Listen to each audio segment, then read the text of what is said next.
Yes. तो बेटा अब हम स्टार्ट करने वाले हैं हमारा टाइप्स ऑफ न्यूट्रिशन में पहला nutrition that is called autotrophic nutrition. आप देख सकते हैं यहाँ पे ओटो का मतलब होता है सेल्फ। जब भी कोई ऑर्गेनिज्म है वो खाना बनाता है खुद से तो उसे कहते हैं सेल्फ ओटो। ओटोट्रॉफिक, ट्रॉफिक का मतलब होता है बच्चों फूड, एंड न्यूट्रिशन मतलब होता है फूड का इंटेक करना और उसको यूटिलाइज करना। Nutrition is the mode of nutrition in which an organism makes their own food, जो अपना खुद का खाना खुद बनाता है। अभी एग्जाम्पल यहाँ पे मैंने लिखे हैं, ध्यान से देखो एग्जाम्पल्स को। आप सबको पता है कि जो प्लांट है वो शो करते हैं ऑटोट्रॉपिक न्यूट्रिशन, लेकिन मैंने यहाँ पे लिखा है ग्रीन प्लांट। मैंने ग्रीन प्लांट इसलिए लिखा है बेटा क्योंकि ये जो ग्रीन प्लांट होते हैं, जो ग्रीन प्लांट होते हैं बेटा, उनके पास ग्रीन कलर होता ही किस लिए है, क्योंकि उनके पास एक पिगमेंट होता है ग्रीन कलर का जो कि कहलाता है क्लोरोफिल, और जिसके पास ग्रीन पिगमेंट क्लोरोफिल होगा वही फोटोसिंथेसिस कर सकता है। लेकिन क्या आप यहाँ पे देख पा रहे हैं, यहाँ पे लिखा है दूसरा example that is blue green algae. बेटा ब्लू ग्रीन एल्गे का एक और नाम है, इसे बच्चों हम कहते हैं साइनोबैक्टीरिया। क्या कहते हैं इसे? साइनोबैक्टीरिया। साइनोबैक्टीरिया कुछ ऐसे होते हैं जिनमें भी फोटोसिंथेटिक पिगमेंट क्लोरोफिल होता है जो कि हायर प्लांट जैसा होता है, जिसके कारण ये फोटोसिंथेसिस कर सकते हैं। बेटा ये बैक्टीरिया है जैसे once upon a time algae में रखा गया था, लेकिन क्योंकि वो यूनिसेल्युलर और प्रोकैरियोटिक ऑर्गेनिज्म है तो उसे हमने बैक्टीरिया के किंगडम में रख दिया, किंगडम मोनेरा के अंदर। जो बैक्टीरिया है उनके पास भी क्लोरोफिल पिगमेंट होता है और वो भी फोटोसिंथेसिस कर सकते हैं। तो ये दोनों शो करते हैं आपका ऑटोट्रॉपिक न्यूट्रिशन। अगर एनसीईआरटी की माने तो एनसीईआरटी में लिखा है कि green plant and some bacteria helps in photosynthesis. वो सम बैक्टीरिया किसके लिए वर्ड यूज किया बेटा? साइनोबैक्टीरिया के लिए। अब अगर हम बात आगे करें तो यहाँ पे ऑटोट्रॉपिक न्यूट्रिशन को फिर से हमने दो पार्ट में डिवाइड किया है। एक को हमने लिखा है फोटो ऑटोट्रॉप्स। बेटा यहाँ पे फोटो का मतलब होता है सनलाइट। ऐसा ऑटोट्रॉपिक न्यूट्रिशन जिसमें आप फूड तो बना रहे हो लेकिन जो एनर्जी का यूज कर रहे हो वो सनलाइट होगी। जैसे कि यहाँ पे आपके पास है कार्बन डाइऑक्साइड प्लस वाटर। क्या है आपके पास? कार्बन डाइऑक्साइड प्लस वाटर है, जिससे आप क्या बना रहे हो? ग्लूकोज बना रहे हो, C6H12O6 बना रहे हो। और ये जो आपने ग्लूकोज बनाया है वो किसकी प्रेजेंस में बनाया है? सनलाइट की प्रेजेंस में। जो एनर्जी यहाँ पे दे रहा है वो सोलर एनर्जी होगी। लेकिन यहाँ देखिए दूसरा जो आपका इंपॉर्टेंट है, जो आपका टाइप ऑफ ऑटोट्रॉपिक न्यूट्रिशन है, जो ऑर्गेनिजम्स होते हैं जो कि आपका ऑटोट्रॉपिक न्यूट्रिशन शो करते हैं उन्हें कहते हैं कीमो ऑटोट्रॉफ्स। देखो बेटा न्यूट्रिशन कहलाएगा कीमो ऑटोट्रॉपिक न्यूट्रिशन, न्यूट्रिशन कहलाएगा फोटो ऑटोट्रॉपिक न्यूट्रिशन, लेकिन जो ऑर्गेनिज्म वो शो करते हैं उसे कहेंगे फोटो ऑटोट्रॉफ्स। जो organism chemical autotrophic nutrition show करते हैं, कीमो ऑटोट्रॉपिक न्यूट्रिशन शो करते हैं, उन ऑर्गेनिजम्स को हम मिला के कह देते हैं कीमो ऑटोट्रॉफ्स। क्वेश्चन ये है कि क्या कीमो ऑटोट्रॉफ्स भी अपना फूड खुद से बना सकते हैं? डेफिनेटली वो अपना फूड खुद से बना सकते हैं, इसीलिए तो उनको हम ऑटोट्रॉफ्स में रखते हैं। तो फिर ये अपनी एनर्जी कहाँ से डिराइव करेंगे? तो बेटा ये क्या करेंगे, ध्यान से सुनना, बहुत इंपॉर्टेंट पॉइंट है यहाँ पे। इनऑर्गेनिक कंपाउंड का ब्रेक डाउन करेंगे। क्या करेंगे? ये इनऑर्गेनिक कंपाउंड का ये ब्रेक डाउन करेंगे। और जब भी किसी भी मॉलिक्यूल, किसी भी कंपाउंड का आप ब्रेक डाउन करते हैं तो उससे क्या लिबरेट होगी? एनर्जी लिबरेट होगी, और इस एनर्जी को यूज करके और वो क्या बनाएंगे बेटा? फूड बनाएंगे। तो यहाँ पे दो चीजें हो गई आपकी। ऑटोट्रॉपिक न्यूट्रिशन वो न्यूट्रिशन होता है जहां पे आप इनऑर्गेनिक कंपाउंड से ऑर्गेनिक कंपाउंड बनाते हैं, पर उसके लिए जो एनर्जी इनपुट है वो फोटो ऑटोट्रॉफ्स में, फोटो का मतलब होता है सनलाइट, सनलाइट को यूज करके मिलेगा। जबकि कीमो ऑटोट्रॉप में वो जो इनऑर्गेनिक कंपाउंड है, तो केमिकल ना, तो जब इनका ब्रेकडाउन होगा तब जो एनर्जी रिलीज होगी उससे फूड बनाया जाएगा, तो वो कहलाते हैं आपके कीमो ऑटोट्रॉप। बेटा यहाँ पे मैं एक आध दो एग्जाम्पल लिखना चाहूंगी कीमो ऑटोट्रॉप के, जिसमें से आपका एग्जाम्पल हो गया पर्पल सल्फर बैक्टीरिया। क्या बेटा? Purple sulphur bacteria. ये इस एनर्जी को यूज करके और क्या बनाते हैं? आपका फूड। तो ये आपका एग्जाम्पल हो गया किसका? कीमो ऑटोट्रॉफ्स का एग्जाम्पल हो गया। फोटो ऑटोट्रॉफ्स का एग्जाम्पल की बात करें तो कौन होगा? आपको ऑलरेडी पता है, आपके जितने भी ग्रीन प्लांट्स है, आपका जो मैंने ऊपर लिखा है क्या, बैक्टीरियाज हैं, कुछ बैक्टीरियाज हैं जैसे साइनोबैक्टीरिया है, ये आपके एग्जाम्पल हो गए फोटो ऑटोट्रॉफ्स के। ठीक है, अब एग्जैक्टली ये ऑटोट्रॉफ्स करते क्या हैं, कैसे ये कौन से मटेरियल को यूज करके कैसे फूड का फॉर्मेशन करते हैं, हम उसके बारे में पढ़ते हैं। तो जरा देखो यहाँ पे मैंने कुछ लिखा हुआ है आपके लिए, आप देख पा रहे हैं यहाँ पे? यहाँ पे मैंने लिखा है सिंपल इनऑर्गेनिक मटेरियल जो है, सिंपल इनऑर्गेनिक, सिंपल मतलब छोटे छोटे मॉलिक्यूल्स होंगे, इनऑर्गेनिक मतलब ऐसे मॉलिक्यूल जिसमें कार्बन और हाइड्रोजन दोनों में से एक भी नहीं हो या एक ही हो, जिनके बीच में डायरेक्ट बॉन्ड भी नहीं होता है। इनऑर्गेनिक में जैसे आपका आ गया कार्बन डाइऑक्साइड, क्या आ गया? कार्बन डाइऑक्साइड हो गया, वो भी इनऑर्गेनिक है, और वाटर भी यहाँ पे क्या है आपका? क्या है आपका? इनऑर्गेनिक है। जब इसे ये यूज करेंगे, कौन यूज करेंगे बच्चों? ऑटोट्रॉफ्स। बेटा इसमें आपके कीमो ऑटोट्रॉफ्स भी आ गए और फोटो ऑटोट्रॉफ्स भी आ गए, जो सनलाइट को यूज करते हैं और केमिकल एनर्जी को यूज करते हैं, और फिर कन्वर्ट कर देंगे किसके अंदर? कॉम्प्लेक्स। कॉम्प्लेक्स मतलब कार्बन डाइऑक्साइड के पास एक कार्बन का मॉलिक्यूल है, यहाँ पे अगर आप ग्लूकोज को देखोगे C6H12O6, C6H12O6, यहाँ पे आप क्या देखोगे? कार्बन है वो 6 मॉलिक्यूल है, मतलब ये हो गया आपका कॉम्प्लेक्स मॉलिक्यूल, और ये जो कॉम्प्लेक्स कार्बन मॉलिक्यूल है वो, और फिर आपका आ गया हाइड्रोजन, तो यहाँ पे कार्बन भी है, हाइड्रोजन भी है, और कार्बन और हाइड्रोजन के बीच में बॉन्ड भी है, और ऐसे मॉलिक्यूल को बच्चों हम क्या कहते हैं? Organic molecule. और सबसे खास बात क्या है, ये जो ऑर्गेनिक मॉलिक्यूल है इसके पास बहुत सारे केमिकल बॉन्ड है, जिसमें आपने क्या सेव करके रखा है? एनर्जी को। सो आपने समझ में क्या आया यहाँ पे कि ये है ऑटोट्रॉप ऑर्गेनिज्म, जो कि सिंपल इनऑर्गेनिक मटेरियल से क्या बना रहे हैं? यहाँ पे complex organic high energy compound बना रहे हैं। और सारे ऑर्गेनिज्म, सारे लिविंग ऑर्गेनिज्म मतलब हेटेरोट्रॉप्स होते हैं, वो अपने फूड के लिए किस पे डिपेंडेंट होते हैं?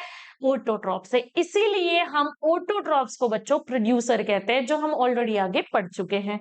ठीक है, अब हम नेक्स्ट बात करते हैं न्यूट्रिशन इन प्लांट। वैसे आपको पता चल गया फोटो ऑटोट्रॉपिक न्यूट्रिशन क्या होता है, केमिकल ऑटोट्रॉपिक न्यूट्रिशन क्या होता है। बेटा हमारा जो नेक्स्ट पार्ट है इसका, that is nutrition in plant.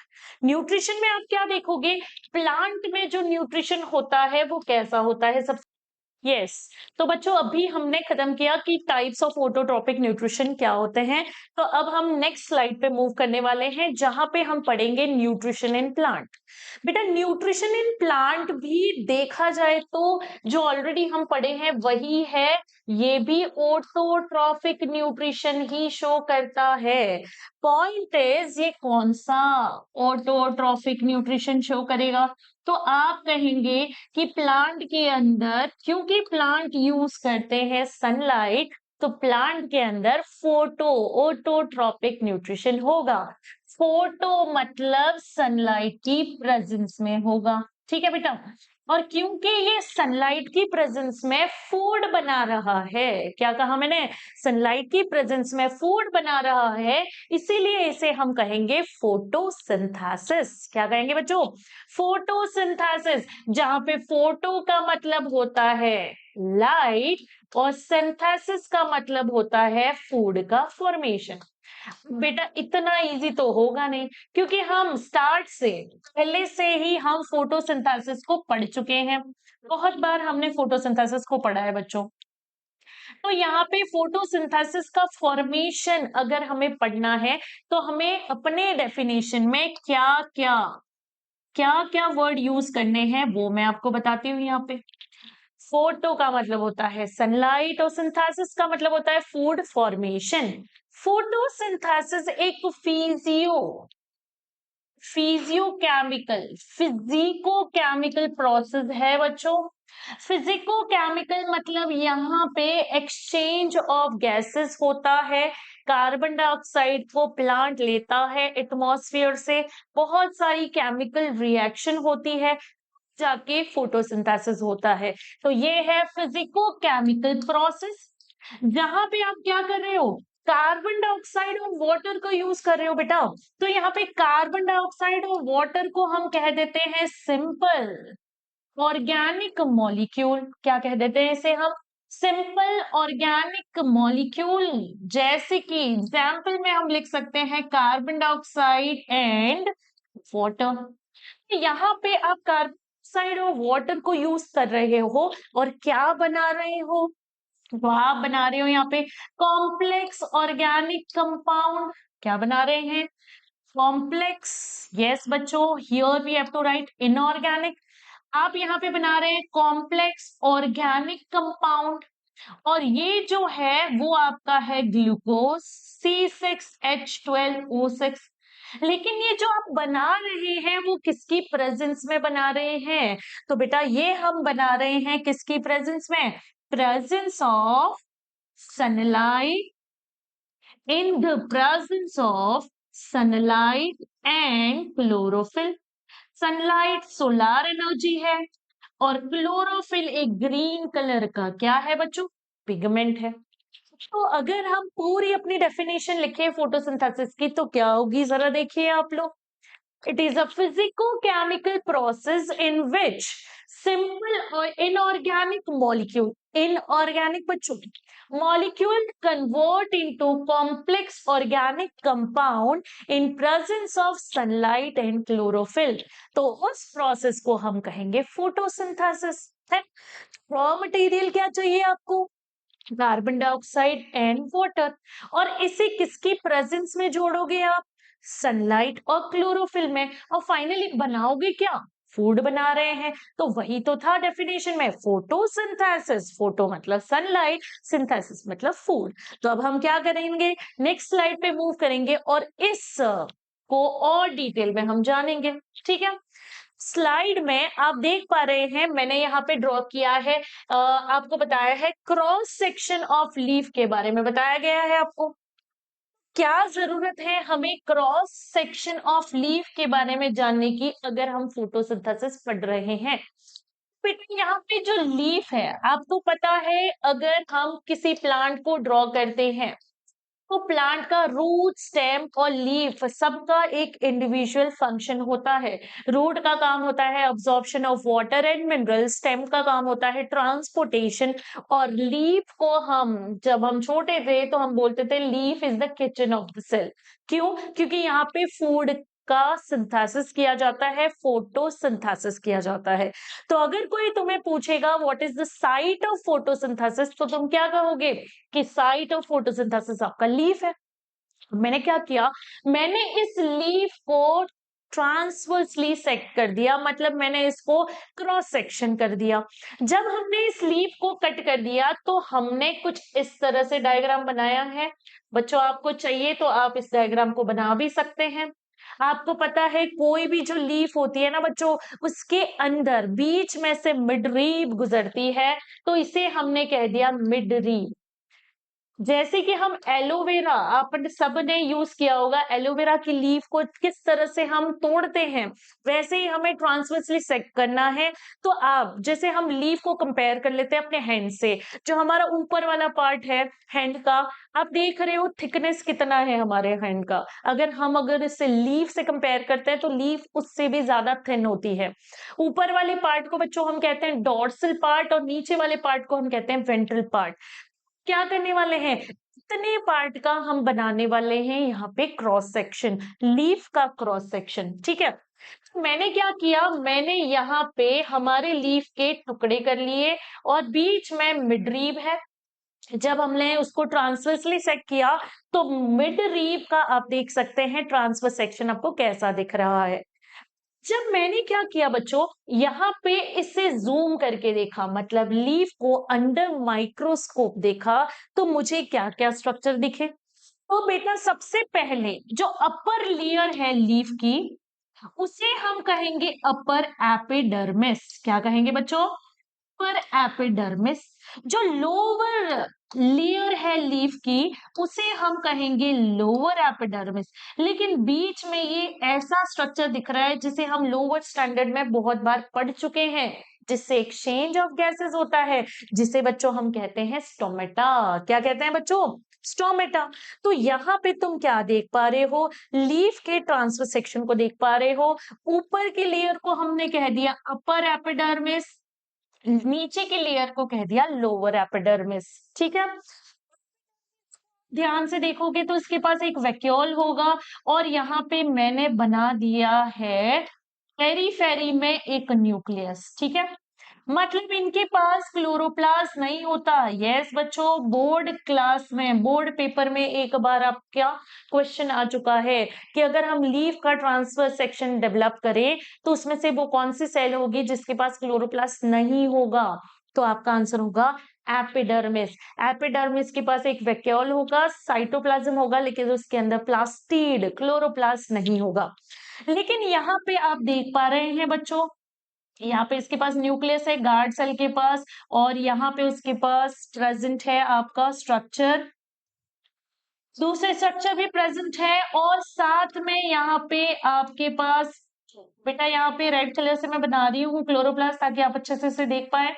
यहाँ पे बना दिया हमने क्लोरोप्लास्ट। गार्ड सेल के पास भरपूर अमाउंट में क्लोरोप्लास्ट है। क्यों? उसका एक्सप्लेनेशन थोड़े ही समय में आपको मिलेगा। लेकिन जो बीच की सेल है, अगर बीच की सेल की बात करें तो ये होती हैं, आपको कोल्यूमनार भी मिल जाएंगी, कॉलम शेप्ड सेल होंगी। देख रहे हो आप, इनकी जो लेंथ होती है वो ज्यादा होती है, जबकि इनका जो विड्थ होता है वो कम होता है। इनकी जो लेंथ होती है वो ज्यादा होती है और इनका जो विड्थ होता है वो कम होता है। सर विजय सर,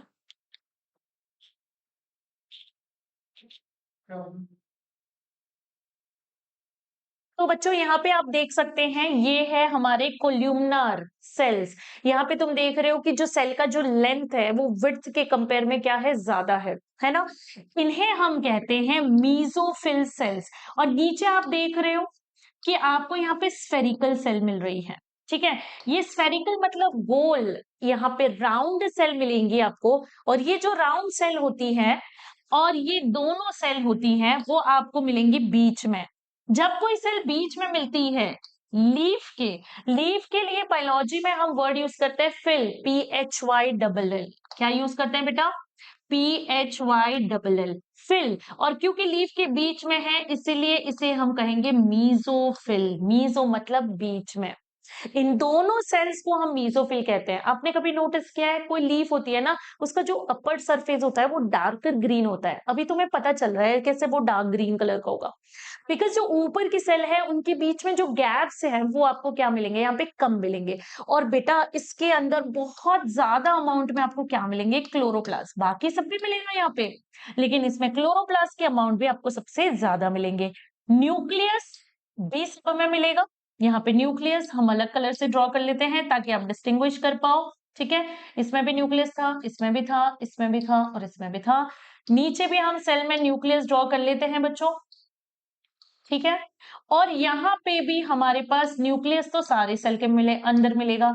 देखो यहाँ पे ड्रॉ कर चुके हैं, लेकिन आप क्या देखेंगे कि आपके जो पैलिसेड सेल है उनमें आपको ज्यादा क्या मिलेगा, क्लोरोप्लास्ट। और जितना ज्यादा क्लोरोप्लास्ट होगा उतनी आपकी वो डार्क होगी, क्योंकि जो ये सेल है वो डार्क कलर की होती ही क्यों है, because of presence of chloroplast. अगर आपको कोई पूछे कि हमारे प्लांट के अंदर फोटोसिंथेसिस कहाँ होता है, तो आपका आंसर क्या होगा, लीफ के अंदर। लेकिन लीफ में भी कौन सी पार्ट में आपका होगा फोटोसिंथेसिस, तो आपका आंसर होगा मीजोफिल पार्ट के अंदर। समझ में आया? अभी तक अगर हमने बात किया तो ये जो अपर एपिडर्मिस है, ये क्या है बेटा, अपर एपिडर्मिस। अपर मतलब ऊपर प्रेजेंट है। डॉर्सल साइड में प्रेजेंट है, तो इसे हमने कह दिया अपर एपिडर्मिस। इसे बच्चों हमने कह दिया लोअर एपिडर्मिस। क्या कह दिया इसे हमने? Lower epidermis. आ रही है बात समझ में? और बीच की सेल है मीजोफिल, जहां पे फोटोसिंथेसिस होगा।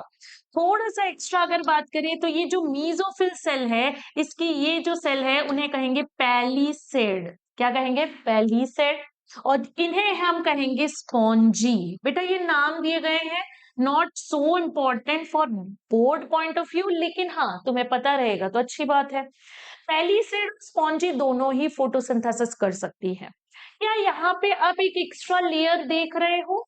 बेटा ये जो वैक्सी लेयर प्रेजेंट होती है एपिडर्मिस पे, जो कि वाटर के ट्रांसपिरेशन को प्रिवेंट करती है, और इस लेयर को हम क्या कहते हैं? क्यूटिकल। डेजर्ट प्लांट में ये जो क्यूटिकल होगा वो थिक होगा, और जो मेसोफाइट्स होते हैं, जो मेजिक कंडीशन में रहते हैं, जहाँ पे बहुत ज्यादा पानी भी नहीं होता, बहुत कम पानी भी नहीं होता, ऐसे प्लांट में ये थिन होती है। एक और स्ट्रक्चर जो बहुत इंपॉर्टेंट है, देखो बेटा यहाँ पे तुम नोटिस करो, लोअर एपिडर्मिस में हमने सिर्फ बनाया है स्टोमेटा, अपर एपिडर्मिस में हमने स्टोमेटा को नहीं बनाया है। तो क्या अपर एपिडर्मिस पे स्टोमेटा नहीं होगा? होगा, लेकिन number of stomata upper epidermis पे कम होगा, लोअर एपिडर्मिस पे ज्यादा होगा। क्यों? क्योंकि जो अपर एपिडर्मिस है उस पे सनलाइट डायरेक्ट गिरेगी, तो चांसेस ऑफ ट्रांसपिरेशन बहुत बढ़ जाएंगे। ट्रांसपिरेशन हम ऑलरेडी पढ़ चुके हैं कि जब वाटर है वो वाटर वेपर बन के अगर लीव से बाहर निकल जाता है तो उसे हम ट्रांसपिरेशन कहते हैं। और ट्रांसपिरेशन इज नेसेसरी, बट कहे तो it is a loss of water, मतलब वहां पे पानी को कंजर्व करना है। स्टोमेटा ओपन इसलिए होते हैं बच्चों ताकि वहां पे एक्सचेंज ऑफ गैसेस हो पाए, कार्बन डाइऑक्साइड और वाटर है वो क्या हो पाए? एक्सचेंज हो पाए। पर यहाँ पे तुम्हें क्या लगेगा कि जैसे ही स्टोमेटा ओपन होते हैं गैसेस एक्सचेंज तो होती है, साथ में जो वाटर जो ज्यादा होता है पानी के अंदर वो उड़ के बाहर चला जाएगा। क्योंकि डेजर्ट प्लांट के पास तो पानी की ऑलरेडी कमी है, इसलिए वहां पे आपको क्या मिलेगा? वहां पे आपको स्टोमेटा मिलेंगे, वो लोअर पार्ट में ज्यादा मिलेंगे और अपर पार्ट में वो कम मिलेंगे, पर मिलेंगे सही। ठीक है बच्चों, तो ये लीफ का ट्रांसवर्स सेक्शन बनाया है हमने, जहां पे हम लोगों ने कुछ पार्ट पे फोकस किया है। अच्छा एक और चीज जो बताई गई है कि यहाँ पे xylem and phloem vascular bundle मिलेंगे आपको। क्या मिलेंगे आपको यहाँ पे? Xylem and phloem vascular bundle मिलेंगे। कहाँ पे? मिड लीफ वाले भाग में। तुमने देखा होगा लीफ के अंदर जो नेटवर्क लाइक स्ट्रक्चर होता है ना, उसके अंदर जाता क्या है बेटा? तो बेटा उसके अंदर आपका वेस्कुलर बंडल प्रेजेंट होता है, जो transportation of food and water के लिए रिस्पॉन्सिबल है। तो वो भी आपको कहीं क्वेश्चन आ सकता है। तो अगर हम साइट ऑफ फोटोसिंथेसिस बोले तो इस स्लाइड से हमने क्या सीखा कि साइट ऑफ फोटोसिंथेसिस में लीफ आ गया, और लीफ के अंदर वो कौन सा पार्ट होता है, वो कौन सी सेल्स होती है जिसमें फोटोसिंथेसिस होता है? मीजोफिल सेल में। और एक बात बेटा यहाँ पे कि ये जो मीजोफिल सेल होती हैं, इनको हमने क्लास 9th में भी पढ़ा था। इसे बेटा हम क्लोरेनकाइमा भी कहते हैं। क्या कहते हैं इसे हम? क्लोरेनकाइमा। क्लोरेनकाइमा ऐसा पेरेनकाइमा है जिसमें अबंडेंट अमाउंट ऑफ क्लोरोप्लास्ट होते हैं, जिसमें क्लोरोप्लास्ट का नंबर ज्यादा होता है। ठीक है, तो ये हो गया साइट ऑफ फोटोसिंथेसिस। लेकिन अगर आपको ऐसा पूछे कि लीफ के अंदर वो कौन सा पार्ट होता है जहां पे भी फोटोसिंथेसिस होता है, उसके लिए हम यहाँ पे बात करेंगे कि लीफ के अंदर का वो पार्ट जहां पे फोटोसिंथेसिस होगा। तो यहाँ पे ड्रॉ करते हैं हम, उसे हम कहते हैं क्लोरोप्लास्ट। क्या कहते हैं बच्चों? क्लोरोप्लास्ट। अब देखते हैं स्ट्रक्चर ऑफ क्लोरोप्लास्ट, जो आप ऑलरेडी पढ़ चुके हैं लोअर स्टैंडर्ड में। ठीक है, तो देखते हैं क्लोरोप्लास्ट। क्लोरोप्लास्ट एक डबल सेल मेम्ब्रेनस ऑर्गेनल है। देखिए यहाँ पे मैंने आउटर मेम्ब्रेन बनाई है और इसके अंदर मैंने इनर मेम्ब्रेन भी बनाई है। दो ऐसे सेल ऑर्गेनल जिसके पास डबल मेम्ब्रेन है, एक है माइटोकॉन्ड्रिया और दूसरा है आपका क्लोरोप्लास्ट, प्लास्टिड। तो ये हो गई आउटर एंड इनर मेम्ब्रेन। ठीक है बच्चों, जैसे हमारे सेल के अंदर जो लिक्विड होता है उसे हम साइटोप्लाज्म कहते हैं, वैसे ही क्लोरोप्लास्ट के अंदर जो लिक्विड भरा होता है बेटा, उसे या लिक्विड पार्ट ऑफ क्लोरोप्लास्ट को हम कहते हैं बच्चों स्ट्रोमा। क्या कहते हैं? स्ट्रोमा। इसका नाम याद रखना है आपको, क्योंकि इसके अंदर एक बहुत इंपॉर्टेंट रिएक्शन होने वाली है। सो मेम्ब्रेन हो गई, अंदर जो डेंस लिक्विड प्रेजेंट होता है उसे कह दिया स्ट्रोमा। और बच्चों, इसके अंदर और आपको एक मेम्ब्रेनस स्ट्रक्चर मिलेगा जो एक दूसरे के ऊपर स्टैक्स अरेंज करके रहता है, पाइप होके रहता है। और इस स्ट्रक्चर को हम सिंगल स्ट्रक्चर को, ध्यान से सुनना, सिंगल स्ट्रक्चर को हम कहते हैं थाइलेकॉइड। और ये सारे थाइलेकॉइड को अगर मिला दिया तो बेटा उसे हम कहेंगे ग्रेना, है ना? ग्रेना प्लूरल वर्ड है। ऐसे ढेर सारी ग्रेनम जुड़ेंगी तो आपका ग्रेना बनेगा। तो सिंगल स्टैक को हम क्या कहते हैं? ग्रेनम। ग्रेनम बोलना ज्यादा बेटर रहेगा। सेम हम यहाँ पे दो ग्रेनम बना लेते हैं ताकि हम अपने ग्रेना वर्ड को क्या कह सके? एक्सप्लेन कर सके।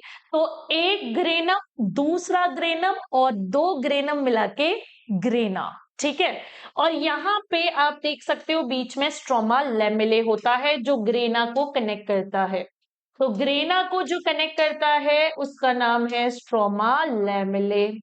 और बच्चों हम क्या जानते हैं? तो क्लोरोप्लास्ट ऐसा ऑर्गेनेल होता है जिसमें खुद का डीएनए होता है, खुद के राइबोसोम भी होते हैं इसके अंदर, है ना? तो ये सारी इंपॉर्टेंट चीजें हैं, लेकिन आपको दो लेबलिंग जो याद रखना जरूरी है। Number 1 is thylakoid and number 2 is trauma. ठीक है। अब ये थाइलेकॉइड को थोड़ा हम बाहर निकाल के देखते हैं। ठीक है। सो एक थाइलेकॉइड को अगर मैं बाहर निकाल के देखूं, अभी हमने क्या किया? सबसे पहले हमने लीफ को देखा, लीफ के अंदर मीजोफिल पार्ट को देखा, मीजोफिल के अंदर क्लोरोप्लास्ट को देखा, और क्लोरोप्लास्ट के अंदर अब हम देख रहे हैं थाइलेकॉइड। थाइलेकॉइड मेम्ब्रेन है और हर मेम्ब्रेन की कुछ थिकनेस होती है। अगर ये थाइलेकॉइड है तो इसके बाहर का जो स्पेस होगा उसे हम स्ट्रोमा कहेंगे, और थाइलेकॉइड के अंदर का जो स्पेस होगा उसको ल्यूमेन कहेंगे। और यही थाइलेकॉइड है जिसके ऊपर आपको क्या मिलेंगे? क्या मिलेंगे? Chlorophyll pigment. आपको यहाँ पे मिलेगा बेटा क्लोरोफिल पिगमेंट। आई बात समझ में? यस। तो अगर हम इस पॉइंट को समझे तो what is the site of photosynthesis? तो सबसे पहले हम लिखेंगे साइट ऑफ फोटोसिंथेसिस में लीफ होएगा। लीफ के अंदर वो कौन सा पार्ट होता है जिसमें फोटोसिंथेसिस होगा? तो आप कहेंगे मीजोफिल पार्ट, जो कि मिलके बना होता है क्लोरोपेरेनकाइमा से, क्लोरेनकाइमा से। मीजोफिल के अंदर वो कौन सा सेल ऑर्गेनेल होता है जिसमें आपका फोटोसिंथेसिस होगा? तो आप कहेंगे क्लोरोप्लास्ट। और क्लोरोप्लास्ट के वो दोनों पार्ट जो कि फोटोसिंथेसिस के दोनों रिएक्शन के लिए रिस्पॉन्सिबल है, तो आपका रहेगा यहाँ पे दो नाम, one is called stroma and the second one is called thylakoid membrane. Okay. So ये हो गया आपका साइट ऑफ फोटोसिंथेसिस। ठीक है। अब हम लोग नेक्स्ट पार्ट पे मूव करेंगे, और आपका जो नेक्स्ट पार्ट होगा वो होगा रॉ मटेरियल। ऑलरेडी हम पढ़े हैं कि रॉ मटेरियल होगा आपका carbon dioxide and water. Carbon dioxide कहाँ से आएगा और पानी कहाँ से आएगा उसके बारे में हम अपने नेक्स्ट स्लाइड में पढ़ेंगे बच्चों। ठीक है। Next is raw material for photosynthesis. जरा देखिए यहाँ पे रॉ मटेरियल अगर बात करेंगे तो अगर आप यहां से देख पा रहे हैं तो यहाँ लिखा है कार्बन डाइऑक्साइड। क्या है ये? Carbon dioxide. बेटा ये एटमॉस्फेयर में होता है, एटमॉस्फेयर में कार्बन डाइऑक्साइड प्रेजेंट होता है जो लीफ के स्टोमेटा के थ्रू लीफ के अंदर जाएगा। बट वहीं पे वाटर जो होता है उसका अब्जॉर्प्शन आप कहां से कर रहे हो? रूट से। सो वाटर जाएगा लीफ तक रूट से, जबकि आपका कार्बन डाइऑक्साइड जो है वो डायरेक्टली लीफ के स्टोमेटा के थ्रू अंदर चला जाएगा। अगर यहाँ पे बात करें कार्बन डाइऑक्साइड की तो CO2 कहाँ था? एटमॉस्फेयर में था। कहाँ था बच्चों? एटमॉस्फेयर में था। ठीक है। और वाटर कहाँ था बेटा? वाटर था हमारा सॉइल के अंदर। आई बात समझ में? सो अगर कोई पूछेगा रॉ मटेरियल कहाँ से लेता है प्लांट, तो वाटर को बोलेगा सॉइल से, जो आप डायग्राम में देख सकते हैं, और कार्बन डाइऑक्साइड को उसने ले लिया एटमॉस्फेयर से। लेकिन यहाँ पे सिर्फ इतना जानना ही जरूरी नहीं होता है। कार्बन डाइऑक्साइड कौन से प्रोसेस के थ्रू एब्जॉर्ब होता है और कौन सी ओपनिंग होती है, ये भी इंपॉर्टेंट है। वाटर कौन से प्रोसेस के थ्रू एब्जॉर्ब होता है और कौन से स्ट्रक्चर के थ्रू एक्सचेंज होता है, वो भी जानना इंपॉर्टेंट है। तो जरा देख हम लोग नेक्स्ट स्लाइड में इसके बारे में पता करते हैं। कार्बन डाइऑक्साइड का रिजर्वायर कहाँ है? मतलब रिजर्वायर मतलब कहाँ से कार्बन डाइऑक्साइड प्लांट लेगा। स्ट्रक्चर कौन सा है जिसके थ्रू एक्सचेंज होगा गैस का।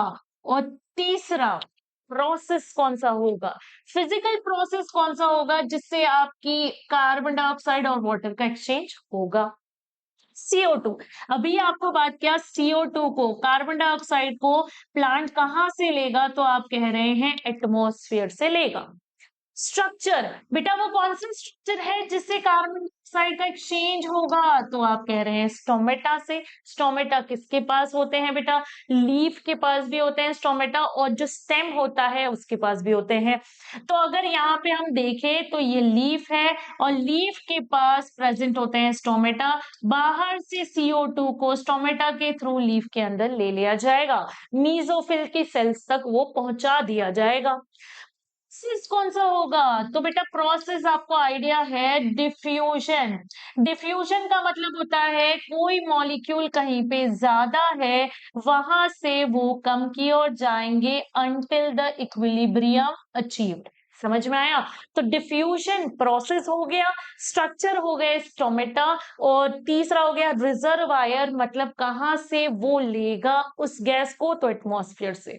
अभी इसी हेडिंग के नीचे हम बात कर लेते हैं वाटर के बारे में। वाटर कहाँ पे प्रेजेंट होता है बच्चों? तो वाटर प्रेजेंट होता है सॉइल में, तो इसका रिजर्वायर आपका क्या हो गया? सॉइल।